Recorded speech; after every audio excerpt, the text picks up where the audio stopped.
할렐루야. 사랑하는 대강의 가족 여러분, 오늘 하루도 하나님의 말씀과 동행하는 삶이 되길 소망합니다. 오늘 함께 나눌 하나님의 말씀은 마태복음 11장 25절에서 30절 말씀입니다. 그때 예수께서 대답하여 이르시되 천지의 주제이신 아버지여, 이것을 지혜롭고 슬기 있는 자들에게는 숨기시고 어린아이들에게는 나타내심을 감사하나이다. 옳소이다. 이렇게 된 것이 아버지의 뜻이니이다. 내 아버지께서 모든 것을 내게 주셨으니 아버지 외에는 아들을 아는 자가 없고 아들과 또 아들의 소원대로 계시를 받는 자 외에는 아버지를 아는 자가 없느니라. 수고하고 무거운 진진 자들아, 다 내게로 오라. 내가 너희를 쉬게 하리라. 나는 마음이 온유하고 겸손하니 나의 멍에를 메고 내게 배우라.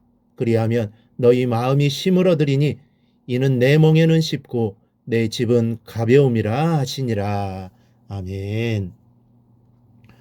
여러분은 매사에 지혜로운 사람입니까? 아니면 매사에 순진하고 또 심지어 어리석기까지 하다는 말을 듣습니까? 우리가 보기에 어떤 사람들은 매사에 아주 지혜롭게 살아갑니다. 어떻게 하면 짧은 시일 안에 내 집을 마련할 수 있고, 또한 어떻게 하면 직장 상사에게 잘 보여 승진의 기회를 얻을 수 있는지, 소위 말해서 살아가는데 도 같은 사람들이 있습니다. 크고 작은 문제들을 해결하는 살림의 지혜들을 잘 알고 있는 사람들도 많이 있습니다. 예를 들면 이 쓰다 버리게 되는 일회용품들을 잘 활용하여서 집안의 장식용 가구들을 만들기도 합니다. 정말 기발한 아이디어를 보면 입을 벌릴 수밖에 없습니다. 사실 요즘 같은 시대에는 이렇게 번뜩이는 생활의 지혜와 처세의 지혜가 필요할 때이기도 합니다. 그래서 때로는 이런 사람들을 보면 참으로 부럽고, 왜 나는 저런 지혜가 떠오르지 않고 그들이 가르쳐 주어야만 알게 되는지 한심한 생각마저 들 때도 있습니다. 그러나 오늘 예수님께서 제자들과 우리들에게 주시는 메시지는 천지의 주제이신 아버지여, 이것을 지혜롭고 슬기 있는 사람들에게는 숨기시고 어린 아이들에게는 나타내심을 감사하나이다 라는 말씀입니다. 오늘 본문에 보니 세례요한은 자신의 제자들을 예수님 일행에게 보내 예수님이 정말 오시기로 약속된 메시아인지를 확인하려고 했습니다.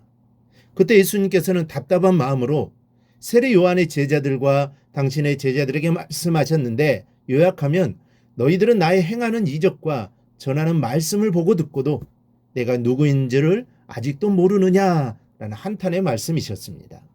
좀 더 구체적으로 보면 우선 예수님께서는 어린아이들의 소꿉놀이, 곧 장례식 놀이와 결혼식 놀이 비유를 말씀하십니다. 전에 한번 말씀드린 적이 있는데, 놀이는 이 짝짝꿍을 잘 맞추어야만 놀이를 할 수 있습니다. 즉 아이고 하면 여기서도 아이고 해야 하는데 하지를 않습니다. 그러니 놀이가 아예 되지 않는 것입니다. 예수님이 이러한 비유를 통해 하나님의 말씀과 행위를 깨닫지도 못하고 느끼지도 못하는 사람들을 책망하셨습니다. 그리고 나서 예수님께서는 이 고라신과 벳세다 그리고 가버나움을 차례로 책망하십니다. 왜냐하면 그 도시들은 예수님이 기적을 아주 많이 일으킨 곳인데도 불구하고 아직도 예수님이 누구인지조차 모르고 있었기 때문입니다. 그들은 메시아를 보면서도 전혀 깨닫지 못했습니다.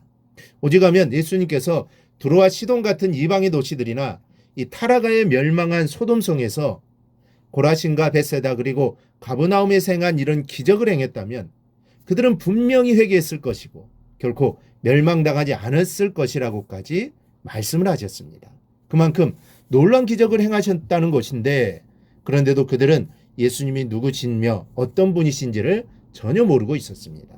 물론 그들은 놀라운 예수님의 말씀과 행동에 순간적으로 감동을 받기도 했습니다.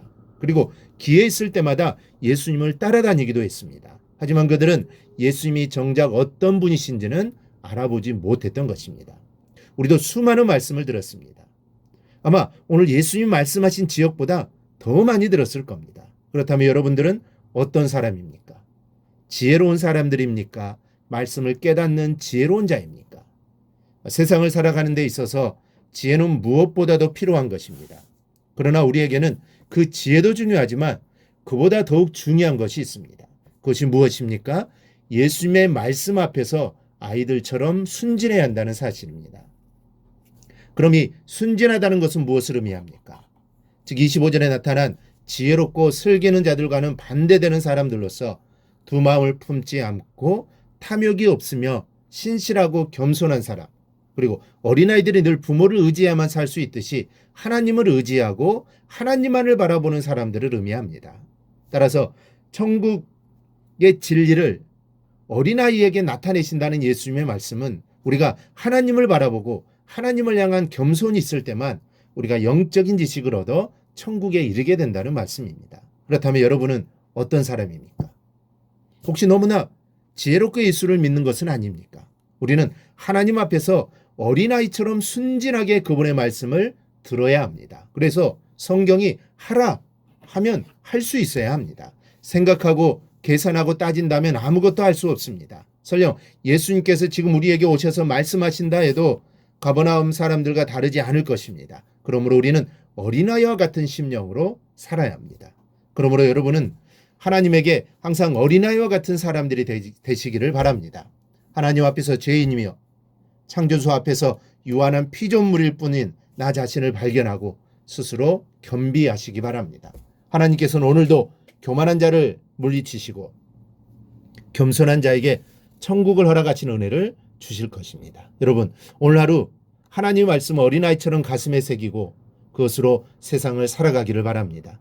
어린아이처럼 순진하게 말씀 따라 살 때 하나님의 축복이 임한다는 사실을 기억하며 우리가 살아갈 수 있기를 바랍니다. 그래야여 오늘 하루의 삶이 하나님 앞에서 순전한 마음으로 살아가기를 주님의 이름으로 축원합니다. 오늘 묵상한 말씀을 굳게 잡고 삶으로 실천하며 살아내는 대강의 모든 성도들이 되기를 축복합니다.